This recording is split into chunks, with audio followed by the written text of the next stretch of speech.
নাই, যা ওরা এতকাল করে এসছে গত 5 বছর ধরে।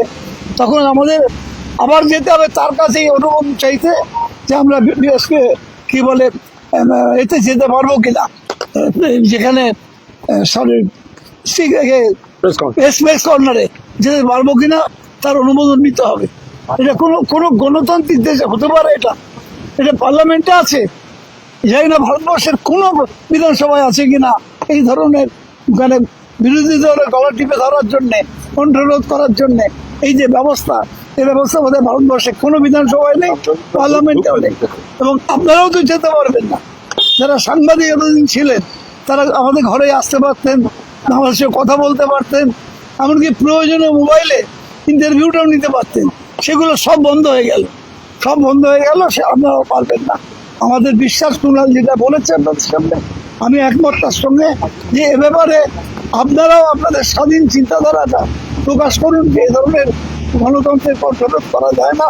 আর গণতন্ত্র মানে যেখানে সংবাদ মাধ্যমের স্বাধীনতা সবচেয়ে বেশি লাগে, তাদের স্বাধীনতা থাকলেই তবে গণতন্ত্র প্রতিষ্ঠিত হয়। সেখানে যদি তাদের এই স্বাধীনতা না থাকে তাহলে তো গণতন্ত্রের কণ্ঠরোধ করা হচ্ছে। এবং তৃণমূল সরকার যখন ছিল, বিমান বন্দ্যোপাধ্যায় যখন স্পিকার ছিলেন, তার আগে হাসিম আব্দুল হালিম যখন স্পিকার ছিলেন সিপিএম এর, কখনো সাংবাদিকদের গতিবিধি ভেতরে কোনোদিন রোধ করা হয়নি। ক্যামেরার সংখ্যা আজকে বেড়ে যাওয়ায় তাদের জন্য একটা প্রেস কর্নার করে দেওয়া হয়েছে, কিন্তু সাংবাদিকরা ঘুরেছেন, তাদের ফোনে অনেক সময় ছবি করে নিয়েছেন ভেতরে, অনেক সময় তাদের ইন্টারভিউ সমস্ত ভেতরে করে নিয়েছেন। কিন্তু সাংবাদিকরা আজ ধরা যাক, হাউসে ধরা যাক এমন কোনো একটা বিরোধীরা, এমন কোনো একটা মুভমেন্ট, এমন কোনো একটা আবেদন যেটা স্পিকার খারিজ করছেন, এবার তার বিষয়ে যদি বাইরে বলতে হয় তাহলে প্রেস কর্নার ব্যবহার করতে গেলে সেই স্পিকারের কাছেও অনুমতি নিতে যেতে হবে যিনি সেটা খারিজ করেছেন। ফলে এর থেকে গণতন্ত্রের নামে প্রহসন, কালা সার্কুলার, এটা এখানে হতে পারে না।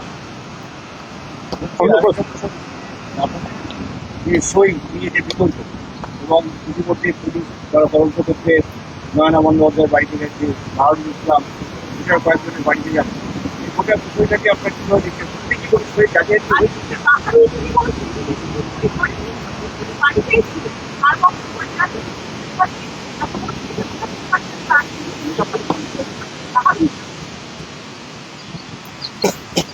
সেটা বাহারুলের কাছে, বাহারুল কি বলেছে আমি জানি না।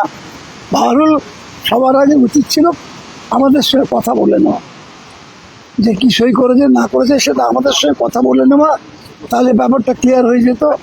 ওর নতুন ছেলে, ওর প্রশাসন এখানকার নিয়ম কানুন জানে না, সে হয়তো বলে দিয়েছে যা বলার বলেছে। কিন্তু আমরা মানে ও না থেকে সই করেছে, কিন্তু একটা সই রয়েছে দেখেছি আমি। আমার পক্ষে তো নতুন একটা ছেলেকে চেনা সম্ভব না, প্রত্যেকটা ছেলে লোককে কে সই করছে। আমরা বসে আছি এইদিকে, আর একটি ছেলে ঘুরে সই করাচ্ছে। যারা বসেছিল তারা সবাই সই করিয়েছে, কে সই করেছে কে না সই করেছে যারা উপায় নেই। বাহারুল বলেছে একটা নাকি তার সই নয়, সেটা আমাদের সঙ্গে কথা বলে নিয়ে বললে তার পক্ষে সুবিধা হতো, তাই তো। হ্যাঁ, আর বিষয়টা সিনিয়ররা দেখছেন, দল দেখছেন। সিআইডি কাল আমার বাড়িতেও এসেছিলেন এই সই সাবুতের বিষয়ে, তো আমি কাল বাড়ি ছিলাম না, ওনারা কথা বলেন আমার সঙ্গে ফোনে। এখন সেই জন্য আমি অনুরোধ হয়েছিল যে আজ সকালে ওনারা আমার বাড়ি আসবেন। ওনারা বলেছিলেন 11টাতে হয়তো হবে না, আমি বলেছিলাম 11টায় এলে ভালো হয়, নইলে বেরোতে দেরি হয়ে যাবে। ওনারা বলেছিলেন 11টায় পারবো না, 12টার মধ্যে মানে আমরা আসছি। আমি মোটামুটি 3টে অবধি অপেক্ষা করে তারপর আমি বিধানসভায় এসেছি। আজ আমার কাছে কেউ আসেননি, এলে পূর্ণ সহযোগিতা করি। এই সই নিয়ে যে তদন্তটা হচ্ছে এটাকে আপনারা কিভাবে দেখছেন? এটা নিয়ে আমরা এই মুহূর্তে কিছু বলছি না। এটা গোটা বিষয়টা আমাদের পরিষদীয় দলনেতা, এটা দলের মধ্যে যা যা আলোচনা করার, আজকে আমাদের অন্যতম সিনিয়র এবং প্রাক্তন স্পিকার বিমান বন্দ্যোপাধ্যায় এসেছিলেন, নয়না বন্দ্যোপাধ্যায় যেহেতু কাল তার বাড়িতে সিআইডি, এই নিয়ে আমরা এই মুহূর্তে আমরা কোনো কথা বলছি না। আর আমাকে যতক্ষণ না তারা এ বিষয়ে জিজ্ঞাসা করছেন, ফলে আমি এর বাইরে এখন কোনো মন্তব্য করবো না। ওনারা যা জিজ্ঞাসা করবেন আমি উত্তর দেবো।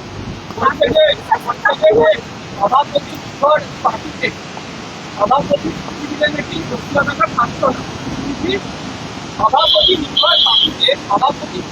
প্রত্যেকটা বাস্তবতা যেহেতু সরকারের সাধারণ সম্পাদকের তরফ থেকে গেছে তাই ওদেরকে একটা আপত্তি এরকম কিছু নিয়ম রয়েছে। না, এরকম কোনো আমরা জানি না, এ বিষয়ে কোনো মন্তব্য করব না। আসল বিষয় হচ্ছে বিরোধী দলনেতা পদটির সাংবিধানিক স্বীকৃতির জন্য যে বিধায়ক সংখ্যা প্রয়োজন হয় তার থেকে অনেক বেশি বিধায়ক সংখ্যা নিয়ে শোভনদেব চট্টোপাধ্যায় তার বক্তব্য জমা দিয়েছেন।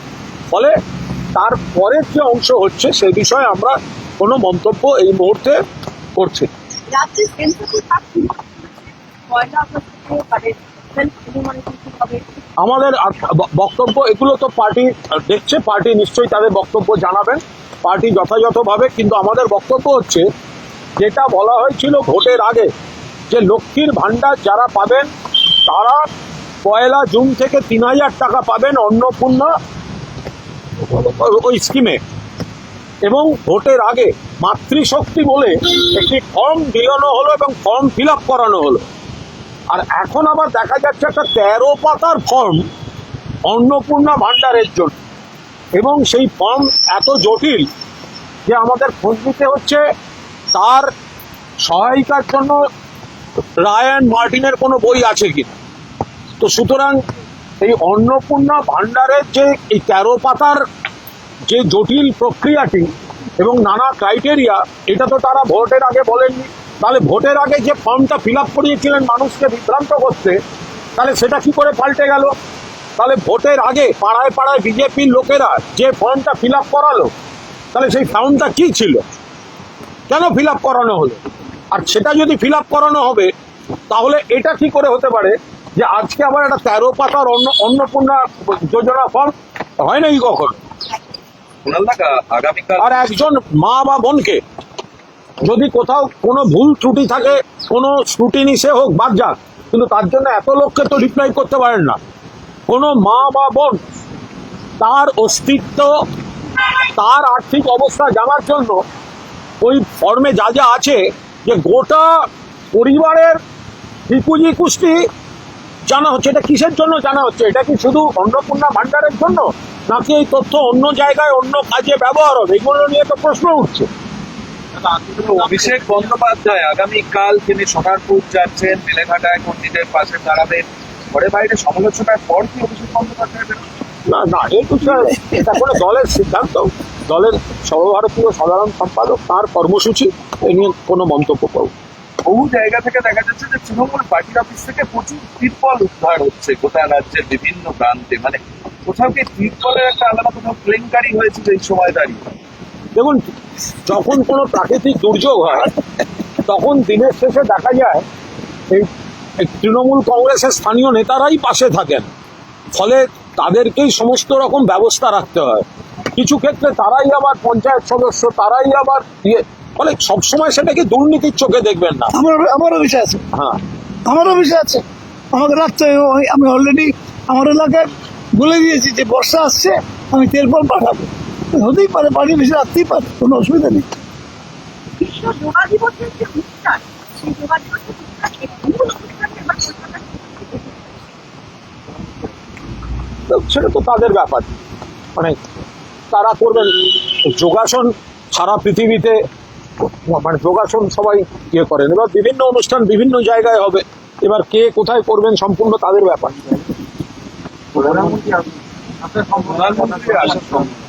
তো ঠিক আছে, এখন দেখুন সব বিষয় তো আর নেগে, মানে সব বিষয়ের বিরোধিতা হয় না। তা এখন উনি যদি মনে হয় যে কলকাতায় বা বাংলায় উনি এবার কিছু করবেন, তাদের ব্যাপার। মানে এটা তার সঙ্গে উনি অনেকগুলো জিনিস, ওনাকে বলতে হবে উনি নিশ্চয়ই যোগাসন করবেন, পাশাপাশি ওনাকে বলতে হবে পেট্রোল ডিজেলের দামটা বাড়ছে কেন, উনি যোগাসন করবেন। ওনাকে বলতে হবে রান্নার গ্যাসের বা অটোর এলপিজির দাম বাড়ছে কেন, উনি যোগাসন করবেন।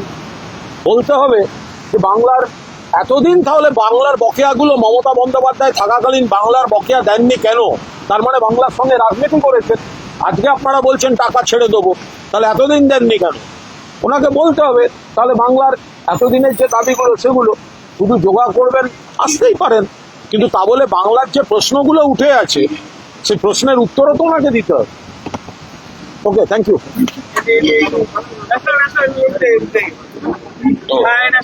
চলো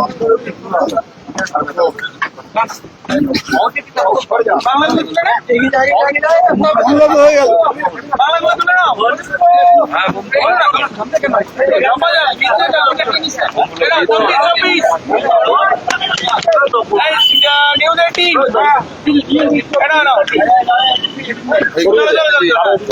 এটা কার?